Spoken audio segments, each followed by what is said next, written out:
Hello dear friends, कैसे आप लोग। उम्मीद करते हैं आप लोग अच्छे होंगे और स्वस्थ होंगे। आज की वीडियो में हम लोग पढ़ने वाले हैं 12th क्लास हिंदी का सेकंड चैप्टर, जिसका नाम है उसने कहा था, जिसके लेखक का नाम है चंद्रधर शर्मा गुलेरी। उसी का हम लोग इस वीडियो में इंपॉर्टेंट सब्जेक्टिव क्वेश्चन को करने वाले हैं। तो इस वीडियो में हम लोग इस चैप्टर से आपका जितना भी इंपॉर्टेंट शॉर्ट और लॉन्ग यानी कि लघु और दीर्घ प्रश्न बनता है, सभी को हम लोग इस वीडियो में समाप्त करेंगे। तो प्लीज आप लोग वीडियो को अंत तक देखिएगा। जो भी क्वेश्चन आपसे नहीं बनेगा, जो भी क्वेश्चन आपके लिए इंपॉर्टेंट होगा, प्लीज आप उसको नोट जरूर कीजिएगा, क्योंकि जब तक आप नोट नहीं करेंगे तब तक दोस्तों ये वीडियो देखने का फायदा नहीं है।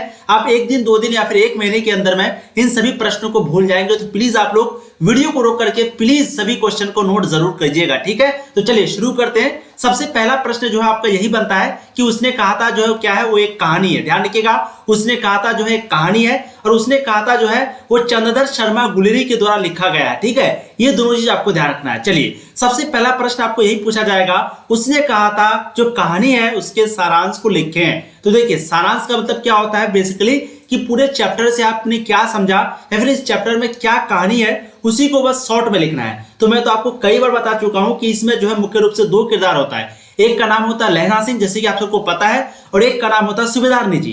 बस लहना सिंह का जो उम्र होता है 12 वर्ष और सूबेदारनी जी का जो उम्र है वो होता है 8 वर्ष। दोनों की जो मुलाकात है फर्स्ट टाइम होती है तांगे के नीचे, या फिर बोल सकते हैं कि अमृतसर बाजार में दोनों की पहली बार मुलाकात होती है। मुलाकात होने के बाद फिर लड़का पूछ बैठता है कि क्या तेरी कुर्माई हो गई। फिर लड़की धक करके जवाब देती है, फिर बाद में एक दिन बोल देती है कि हाँ मेरी हो गई, कल ही हुई, देखो ये मेरा दुपट्टा। इस तरीके से बोलने के बाद लड़का तो बेचारा परेशान हो जाता है। फिर जो है कहानी सीधा युद्ध में चले जाती है और फिर जो है कुछ देर बाद कहानी समाप्त हो जाती है। बस यही सारांश को जो है आपको अपने शब्दों में लिखना है, ठीक है। सारांश का मतलब तो आपको समझ में आ गया कि जो कहानी हम लोग पढ़ते हैं उसका जो बेसिक मोटो है, यानी कि उसका जो शॉर्ट में, जो अगर हम लोग कोई कहेगा कि इसको शॉर्ट में आप बताओ, तो वही शॉर्ट में आपको लिखने के लिए कहेगा, ठीक है। तो क्वेश्चन आपका आएगा कि उसने कहा था जो कहानी है उसके सारांश को लिखें। तो देखिए सारांश को आपको कुछ इस प्रकार लिखना है। कहानी का प्रारंभ जो है वो अमृतसर नगर के चौक बाजार में एक 8 वर्षीय सिख बालिका, ध्यान रखिएगा बालिका का जो उम्र है वो कितना था, 8 वर्ष था, ठीक है। तो 8 वर्ष सिख बालिका तथा एक 12 वर्षीय सिख बालक के बीच छोटे से वार्तालाप से होता है। यानी कि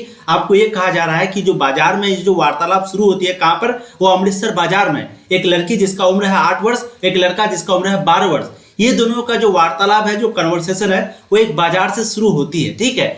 दोनों ही बालक बालिका अपने अपने मामा के यहाँ आए हुए हैं।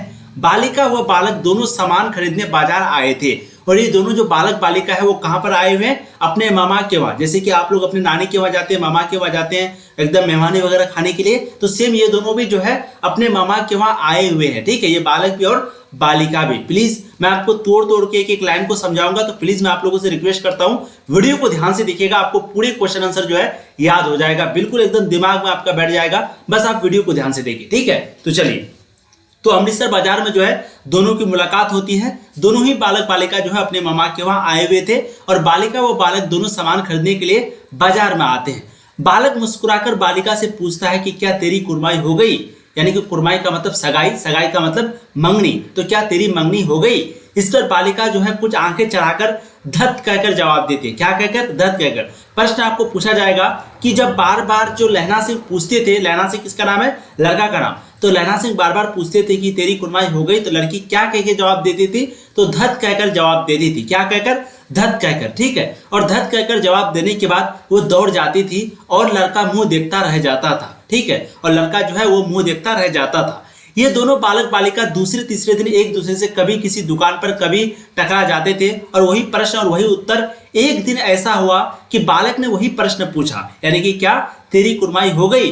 फिर से बालक जो है बार बार यही पूछता था। एक दिन फिर वही हुआ कि बालक ने पूछा कि क्या तेरी कुर्माई हो गई, और इस बार जो बालिका है वो अपने जवाब को एकदम बदल करके दिया, और उन्होंने यानी कि लड़की की संभावना के विरुद्ध दिया, और बोल मतलब कि वो लड़की बोली, यानी कि सूबेदारनी बोली कि हाँ हो गई, ठीक है। इस उत्तर को सुनकर लड़का जो है चौंक पड़ता है और पूछता है कब। लड़की कहती है कल, देखते नहीं ये रेशम का करा हुआ साल, साल का मतलब दुपट्टा, देखो ये मेरा दुपट्टा है, और मेरी जो कुर्माई है यानी कि जो मंगनी है वो कल हो गई है। और यह कहकर भाग जाती है, परंतु लड़की के ऊपर मनोवरजपात होता है, यानी कि वो बहुत ज्यादा तनाव में, टेंशन में आ जाते हैं, और वहीं किसी को नाली में धकेलता है, किसी छाबड़ी वाले की छाबड़ी गिरा देता है, किसी कुत्ते को पत्थर मारता है, किसी सब्जी वाले के ठेले में दूध उड़ेल देता है और किसी सामने आती हुई वैष्णवी से टक्कर मार देता है। एक लड़की उधर से आती है उससे भी टक्कर मार देता है और फिर वो लड़की जो है इसको गाली भी देती है और कहती है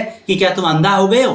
तो कुछ इस प्रकार का, यानी कि जब एक लड़का किसी लड़की को पूछता है पहले तो खूब बेपनाह प्यार करता है, लेकिन जब उसको असलियत मालूम होती है कि नहीं ये लड़की की शादी हो चुकी है तो आप समझ सकते हैं कि उस समय उस लड़का पर क्या बीत रहा होगा। सेम वही सिचुएशन जो है यहाँ पर लहरा सिंह के साथ चल रहा था। ठीक है, कहानी का पहला भाग यही नाटकीय ढंग से समाप्त होता है।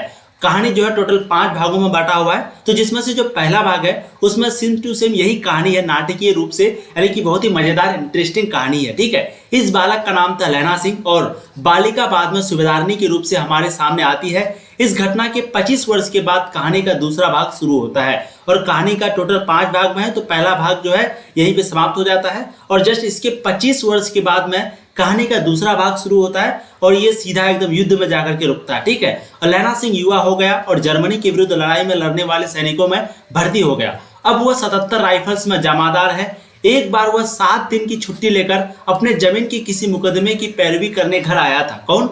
लहना सिंह के बारे में बात हो रही है। वहीं उसे अपने रेजिमेंट के अवसर की चिट्ठी मिलती है कि फौज को युद्ध पर जाना है, फौरन चले जाओ। ये किसको मिलता है? ये चिट्ठी लहना सिंह को मिलता है। जैसे कि कभी कभी सोल्जर वगैरह फौजी वगैरह घर का छुट्टी में आता है तो अचानक कोई अगर युद्ध हो गया, कोई हमला हो गया तो तुरंत फिर उन लोगों के पास चिट्ठी आता है कि जल्दी से जाओ, फिर से युद्ध जो है वो शुरू हो गया। ठीक है, तो फौरन चले जाओ। इसी के साथ सेना के सूबेदार हजारा सिंह को भी चिट्ठी मिलती है कि उसके बेटे बोधा सिंह दोनों को लाम युद्ध पर जाना है। लाम मतलब युद्ध, तो ध्यान रखिएगा क्योंकि यहाँ पर जो कहानी है वो ये है कि लहना सिंह जो है उनके बेटे को, किसके बेटे यानी कि सूबेदारनी का बेटा और उसका पति को बचाने के लिए अपना जान तक दांव में लगा देता है। बस यही से जो है कहानी स्टार्ट होती है। ठीक है, तो सबसे पहले क्या हुआ कि लहना सिंह को चिट्ठी मिला कि जाओ बॉर्डर पे युद्ध जो है शुरू हो गया। ठीक है, युद्ध पर जाना होगा, फौरन चले जाओ। इसी के साथ सेना के जो सूबेदार हजारा सिंह कौन है? हजारा सिंह जो है वो सूबेदारनी का पति है। ठीक है, उसको भी एक चिट्ठी मिला। उसके चिट्ठी मिलने के बाद उसका जो बेटा है जिसका नाम है बोधा सिंह, ध्यान रखिएगा हजारा सिंह का बेटा यानी कि सूबेदारनी का बेटा का नाम है बोधा सिंह और सूबेदारनी का पति का नाम है हजारा सिंह। इन दोनों को भी चिट्ठी मिलता है और ये दोनों भी जो है युद्ध पर चले जाते हैं, यानी कि युद्ध पर जाना है और ये भी चले भी जाते हैं, अतः साथ ही चलेंगे। सूबेदार का गांव रास्ते में पड़ता है और वह लहना सिंह को चाहता भी बहुत था। कौन? सूबेदार यानी कि सूबेदारनी जी की बात हो रही है। लहना सिंह सूबेदार के घर पहुंच गया। जब तीनों चलने लगे तब अकेले में सूबेदारनी उसे कुरमाई हो गई वाला वाक्य दोहराकर उस 25 वर्ष वाले पहले की घटना को याद दिलाती है। ठीक है, और जब वो अकेले चलते हैं तीनों युद्ध में जब जा रहे होते हैं तो सूबेदारनी जी अकेले में उसको बोलती है कि तेरी कुरमाई हो गई। ये वाला बात को सुना करके उसको याद दिलाता है कि हम जो है 25 वर्ष पहले इस तरीके से मिले थे, अपना पहचान दिलाती है। तो 25 वर्ष पहले की घटना को याद दिलाती है और कहती है कि जिस तरह उस समय उसने एक बार घोड़े की लातों से उसकी रक्षा की थी। आप सबको पता भी है, मैंने इसके बायोग्राफी में यानी कि इस लेखक का जो परिचय बताया था वहां पर मैं आपको पढ़ाया भी था कि सबसे पहले जो लड़का लड़की का मुलाकात होता है वो तांगे के नीचे होता है। तांगे क्या होता है? जैसे कि घोड़ा गाड़ी होता है ना, ऊपर में झोपड़ी वगैरह, तो लड़का जो है सबसे पहले सूबेदारनी जी को एक तांगे के नीचे आने से बचाता है। तो उसी घटना को यहाँ पर याद दिलाता है कि घोड़ों की लातों से उसकी रक्षा की थी। उसी प्रकार उसके पति और एकमात्र पुत्र जिसका नाम क्या है? बोधा सिंह। ठीक है, ध्यान रखिएगा नाम को आपको याद रखना। बेटा का नाम बोधा सिंह और पति का नाम हजारा सिंह। ठीक है, तो उसी प्रकार फिर से बोलती है, किसको बोलती है? लहना सिंह को बोलती है। सूबेदारनी जी बोलती है लहना सिंह को कि उसी तरीके से मेरा एक पुत्र की भी रक्षा करना और पति की भी रक्षा करना। वह उसके आगे अपना आंचल पसार कर भिक्षा मांगती है। यह बात ललन सिंह के दिल को छू जाती है। युद्ध, ललन नहीं होगा यहाँ पर लहना सिंह होगा। यह बात लहना सिंह के दिल को छू जाती है। युद्ध भूमि पर उसने सूबेदारनी के बेटे को अपने प्राणों की चिंता ना करके जान बचाई, पर इस कोशिश में वह खुद घातक रूप से घायल हो गया। उसने अपने घाव पर बिना किसी को बताए कसकर पट्टी बांध लिया और इसी अवस्था में जर्मन सैनिकों का मुकाबला करता रहा। शत्रु पक्ष की पराजय के बाद उसने सूबेदारनी के पति और उसके पुत्र को गाड़ी में सकुशल बैठा दिया, यानी कि एकदम सही तरीके से उसके जो पति था हजारा सिंह और उसका बेटा बोधा सिंह दोनों को गाड़ी पर बैठा दिया, सकुशल यानी कि आराम से बैठा दिया। और चलते हुए कहा, सुनिए तो सूबेदारनी को चिट्ठी लिखो तो मेरा मत्था टेकना लिख देना और जब घर जाओ तो कह देना कि मुझसे जो उन्होंने कहा था वो मैं कर दिया। सूबेदार पूछता ही रह गया उसने क्या कहा था। ये बात जो है सूबेदार पूछता ही रह गया। ठीक है, फिर जो है मतलब कहा था कि गाड़ी चल दी। बाद में उसने वजीरा से पानी मांगा और कमरकंद खोलने को कहा क्योंकि वह खून से टार था तथा मृत्यु निकट होने पर जीवन की घटनाएं चलचित्र के समान घूम गई और अंतिम वाक्य जो उसने मुंह से निकाला था वह ये था कि उसने कहा था इसके बाद अखबार में छपा कि फ्रांस और बेल्जियम अरसद सूची मैदान में घावों से भरा नंबर 77 सिख राइफल जमादार सिंह। इस प्रकार अपनी बचपन की छोटी सी मुलाकात में हुए में परिचय उसके मन में सूबेदारनी के प्रति जो प्रेम उदित हुआ था, जो पैदा हुआ था, उसके कारण उसने सूबेदारनी के द्वारा कहे गए वाक्य को स्मरण रख उसके पति व पुत्र की रक्षा करने में अपनी जान दे दी, क्योंकि उसने कहा था। अब देखिए, वीडियो को छोड़ना नहीं है, आपको समझना है। अब सारांश मैंने आपको यहाँ पर इतना बताया, तो इतना आपको लिखना नहीं है, आपको लिखना है वो 1 से 1.5 पेज, ठीक है, 1.5 से 2 पेज, 1 पेज नहीं, कम से कम 1.5 या फिर ज्यादा से ज्यादा 2 पेज आपको लिखना है। तो कहानी जो है किस तरीके से खत्म, आपको तो पता चला कि तीनों युद्ध में जाता है। युद्ध में जाने के बाद सूबेदारनी जी उसको याद दिलाती है कि देखो हम 25 साल पहले मिले थे, तुमने पूछा था तेरी कुर्बानी हो गई और तुमने मुझे तांगे से बचाया था, ठीक है। तो ये याद दिला करके इस तरीके से उसको बताती है और कहती है कि जैसे तुमने मुझे तांगे से बचाया था, सेम वैसे ही मेरा बेटा जिसका नाम है बोधा सिंह और मेरा पति जिसका नाम है हजारा सिंह, इन दोनों को भी बचाना। ये कौन कहती है? सूबेदारनी जी कहती है लहना सिंह से, ठीक है। उसके बाद फिर जब युद्ध होता है तो अपने जान में खेल करके, अपने जान एक प्रकार का घायल होकर के दोनों को, यानी कि बेटा और पति को बचाता है, सकुशल गाड़ी में बैठाता है और उनको एक चिट्ठी देता है, ठीक है। हजारा सिंह को एक चिट्ठी देता है, उसमें कहता है कि उसने जो कहा था वो मैंने कर दिया। हजारा सिंह वहां पर पूछता भी कि आखिर किसने क्या कहा था, मतलब किसने ने क्या कहा था, लेकिन ये कुछ नहीं बताता, बस ये कहता है कि उसने जो कहा था वो मैंने कर दिया। इसीलिए इस कहानी का नाम भी पड़ता है उसने कहा था, क्योंकि उसने कहा था, किसने? बल वही हजारा सूबेदारनी ने, ठीक है। और उसके बाद कहानी जो है समाप्त हो जाती है। कुछ इस प्रकार के आपको जो है सारांश को लिखना है। सारांश कभी कभी आपको बहुत ही इंपॉर्टेंट होता है और इस तरह का सारांश आपको याद रखना है, बहुत ही मजेदार है, छोटी सी बात है, याद रखना कोई बड़ी बात नहीं है। चलिए अब हम लोग क्वेश्चन आंसर को शुरू करते हैं। फर्स्ट क्वेश्चन देखिए आपकी स्क्रीन पर। उसने कहा था कहानी कितने भागों में बटी हुई है? मैंने अभी आपको बताया, उसने कहा था जो कहानी है वो 5 भागों में बटी हुई है। अब आपको पूछा गया कि कहानी के किन भागों में युद्ध का वर्णन है, यानी कि कहानी का कौन सा भाग में या फिर कितने भाग में युद्ध का वर्णन है। तो ध्यान रखिएगा, दूसरे, तीसरे और चौथे भाग में युद्ध का दृश्य दिया गया, ठीक है, ध्यान रखिएगा ये सभी चीज। तो उसने कहा था जो कहानी है, सबसे पहले उसने कहा था एक कहानी है जो कि 5 भागों में बटा हुआ है। 5 भागों में से 3 भाग जो है, यानी कि दूसरा और तीसरा और चौथा, टोटल 3 भाग में जो है युद्ध के बारे में दिया गया है, यानी कि दूसरे, तीसरे और चौथे भाग में युद्ध के बारे में दिया गया है, ठीक है। चलिए अब हम लोग अगला क्वेश्चन देखते हैं। कहानी के पात्रों की एक सूची तैयार करें, यानी कि कहानी में जिनके जिनके मुख्य किरदार होते हैं। कहानी में कई पात्र हैं जिनमें से कुछ प्रमुख है और कुछ गौण। कहानी के पात्रों के नाम निम्नलिखित है। जो मुख्य किरदार है उसको हम लोग लिखेंगे। सबसे पहला है लहना सिंह, जो कि नायक होते हैं, लहना सिंह, ठीक है। सूबेदारनी, उसके बाद सूबेदार हजारा सिंह, बोधा सिंह सूबेदार का बेटा, और अतर सिंह लड़की का मामा, महा सिंह जो कि सिपाही होता है, वजीरा सिंह जो कि सिपाही होता है, आदि। तो कहानी का जो मुख्य किरदार है वो आपको यहाँ पर दिखा गया, लहना सिंह, जो इसके बारे में आपको पता ही, सूबेदारनी जी आपको पता ही है, उसका पति जिसका नाम है हजारा सिंह और उसका बेटा जिसका नाम है बोधा सिंह। ये 4 किरदार के बारे में पता है। अगला किरदार आपका अंतर सिंह है, मान सिंह और वजीरा सिंह है। सिंह करके सब कुछ है, आपको याद रखना है, ठीक है। चलिए स्क्रीनशॉट हो सके तो ले लीजिए।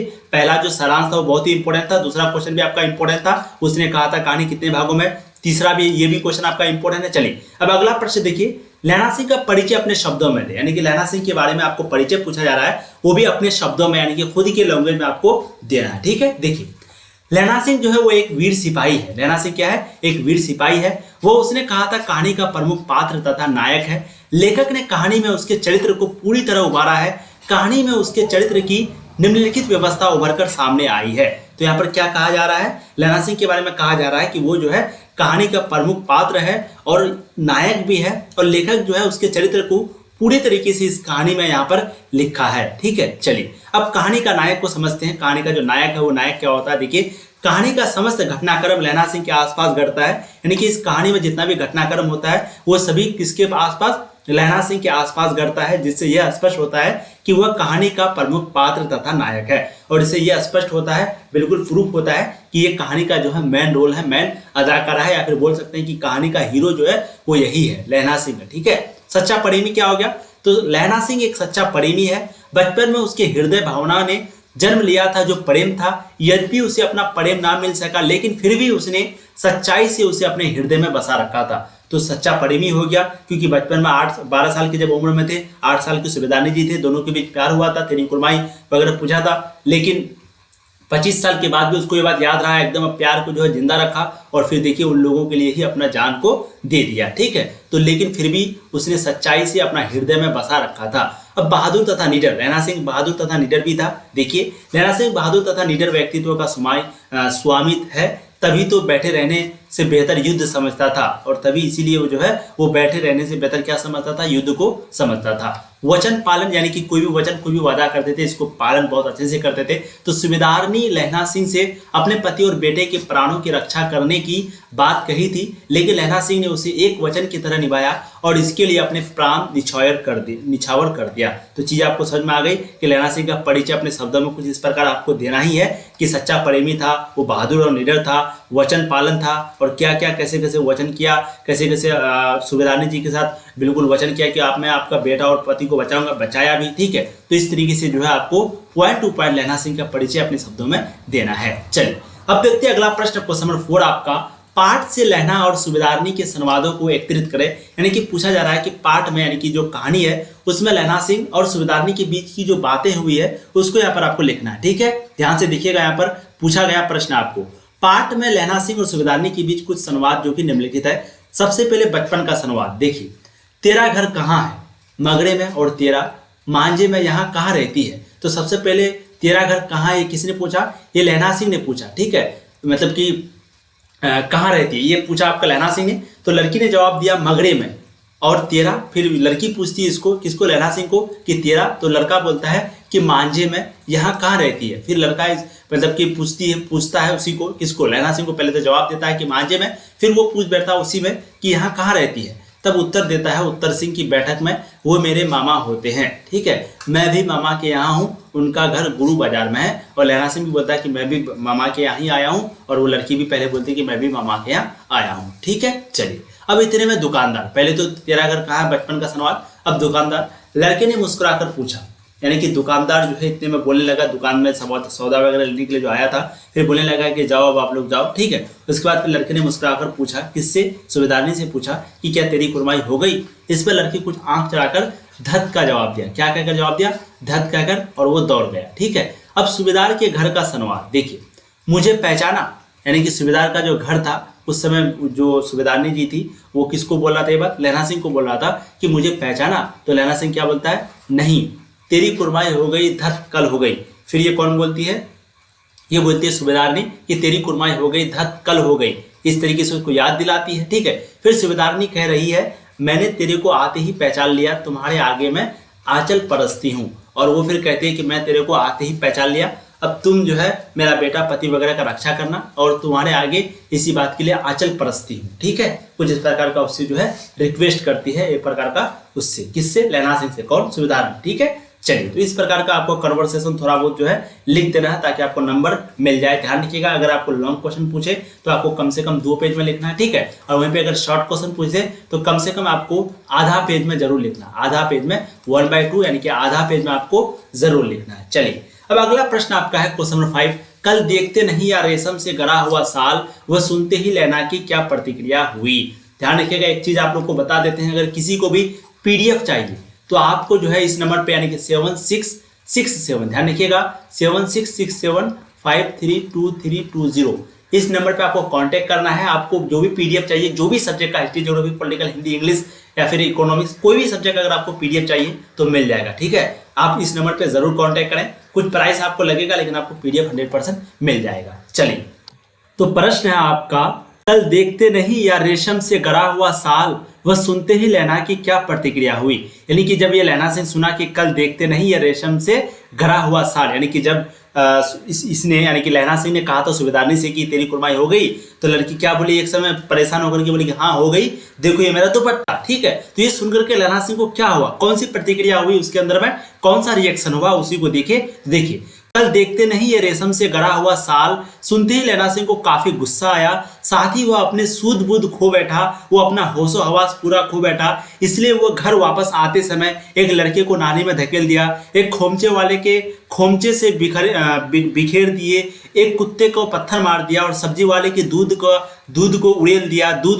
ठीक है, एक पूजा पाठ करने वाली औरत से टकरा गया, जिसने जो है वो लड़की ने इसको क्या कह दिया, अंधा कह दिया, तब जाकर अपने घर पहुंचा। ठीक है, तो जस्ट उसने कहा कि मेरी कुर्बान, हाँ हो गई है मेरी शादी, मतलब कि मेरी मंगनी हो गई है। तो इससे इतना बेचारा परेशान हो गया कि देखो वो रास्ते में जाकर के एकदम पागल के जैसा पूरा बिहेव करने लगा। तो इस तरह का प्रश्न जो है आपके एग्जाम में पूछे जाते हैं। बहुत ही आसान, बहुत ही मजेदार चैप्टर है आपका। चलिए अगला प्रश्न है आपका, जारा क्या है? मौत है और निमोनिया से मरने वालों को मुरब्बे नहीं मिला करते।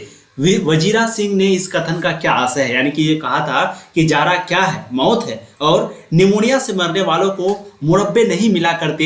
ये वजीरा सिंह कहा था। इस कथन का मतलब क्या है? इससे क्या हम लोग समझते हैं? देखिए, जादा क्या है? जारा क्या है? मौत है और निमोनिया से मरने वाले को मुरब्बे नहीं मिला करते। वजीरा सिंह इस कथन का आशय है कि युद्ध के मैदान में अत्यधिक ठंडा पड़ रही है। युद्ध के मैदान में अत्यधिक ठंडा पड़ रही है, जिसके कारण ऐसा लगता है कि मानो उसकी जान ही निकल जाएगी। वैसे भी इस स्थिति में इतने लोगों को निमोनिया हो रहा है कि उन्हें मरने के लिए स्थान भी नहीं मिल रहा है।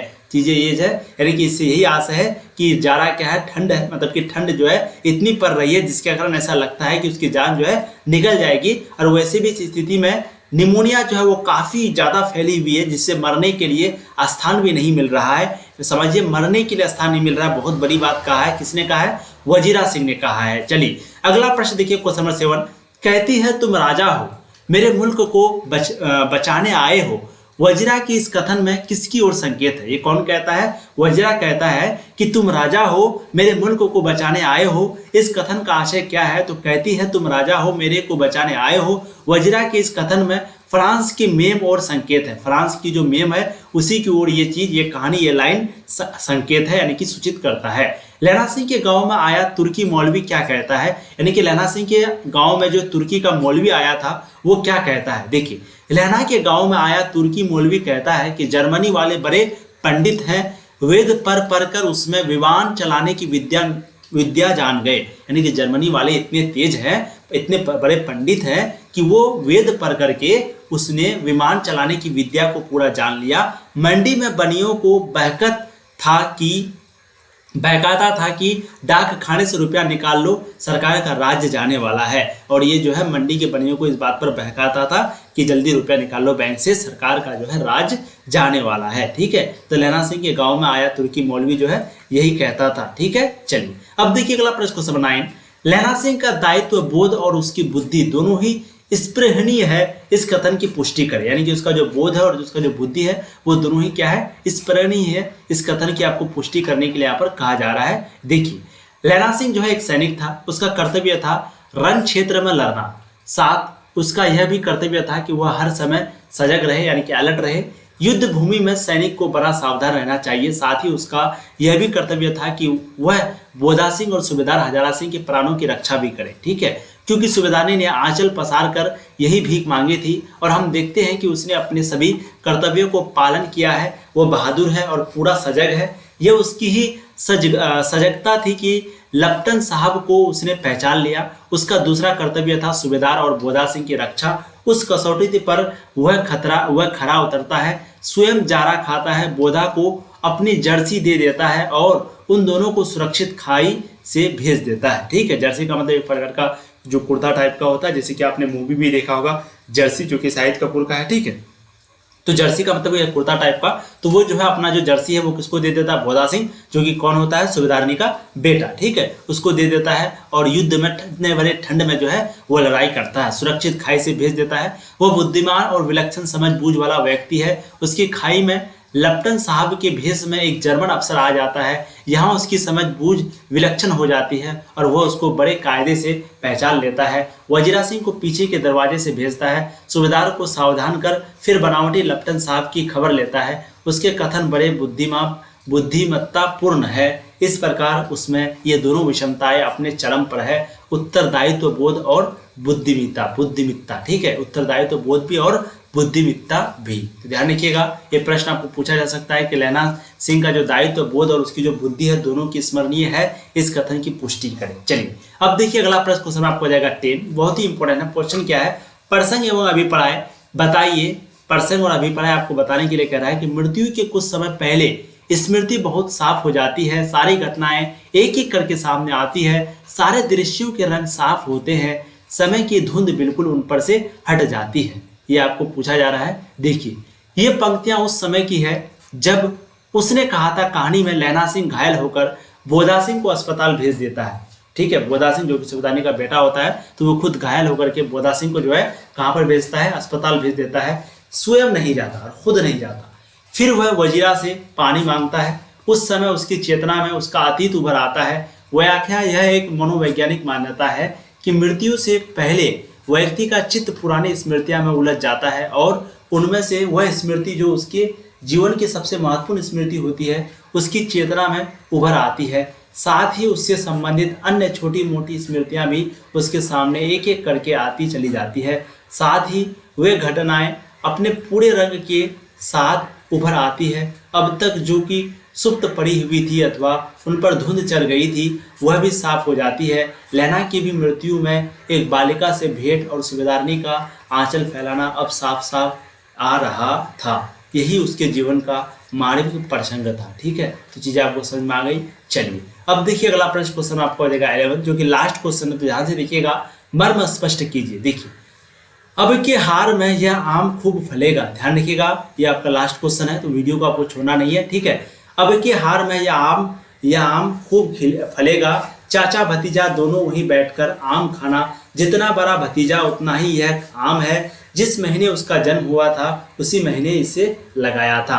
और अब घर जाओ तो कह देना कि मुझे जो उसने कहा था वो मैंने कर दिया। ठीक है, चलिए अब इन दोनों लाइनों को जो है आपको समझना है, स्पष्ट करना है। तो सबसे पहला लाइन जो है आपका क्या है, घायल लैला सिंह मृत्यु के आगोश में समानता चला जा रहा है। पहला लाइन आपका क्या था, अब के हार में यह आम खूब फलेगा। चाचा भतीजा दोनों ही बैठकर आम खाना। ठीक है, तो वही चीज यहाँ पर कहा जा रहा है पहला लाइन में, घायल लैला सिंह मृत्यु के खरगोश में समानता चला जा रहा है। उसकी स्मृतियां उभर रही है, उसके साथ ही उसके मन में भावात्मक दृश्य भी कौंध रहे हैं जिनके साथ कल्पना भी उभर आई है। वह ग्रामांचल का व्यक्ति है, अतः वहाँ की स्थिति उसकी चेतना में उभर आना स्वाभाविक है और वह गांव का आम का पेड़ आदि करता है। कल्पना की बड़ी सुखद है सामिक और वह भावी कल्पना में डूब जाता है। इसी कल्पना से उसके सामने से उसकी मृत्यु का भय टलता रहता है।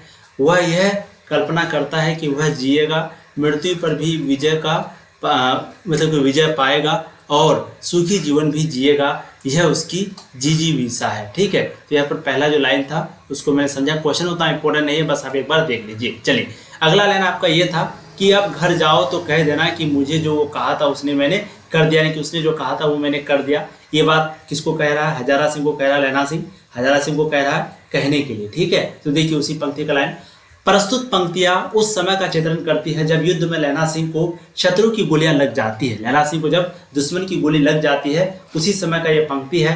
वो बुरी तरह घायल हो जाता है तथा मरणासन्न अवस्था में पहुंच जाता है।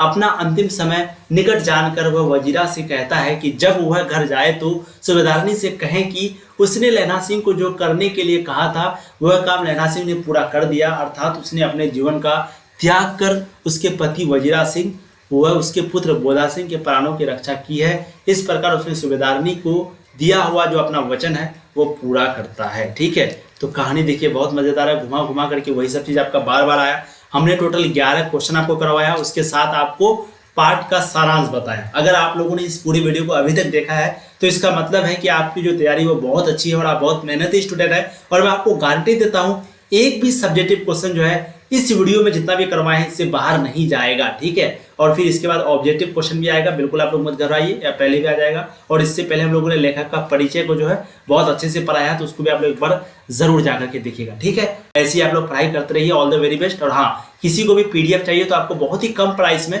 कोई भी सब्जेक्ट का चाहिए, ऑल सब्जेक्ट या फिर एक सब्जेक्ट कोई भी सब्जेक्ट का चाहिए, आपको बहुत ही कम प्राइस में मिल जाएगा। प्लीज आप लोग कॉन्टेक्ट कीजिएगा, जो नंबर मैंने आपको बताया है 76, ध्यान रखिएगा नंबर 7667, ठीक है, 532320, 7667532320। इस नंबर पे आपको व्हाट्सअप करना है, फिर कॉल जो भी कर सकते हैं। करने के बाद आपको जो है पीडीएफ सभी सब्जेक्ट का मिल जाएगा। ठीक है, थैंक यू सो मच। ऐसे ही पढ़ाई करते रहिए। All the very best.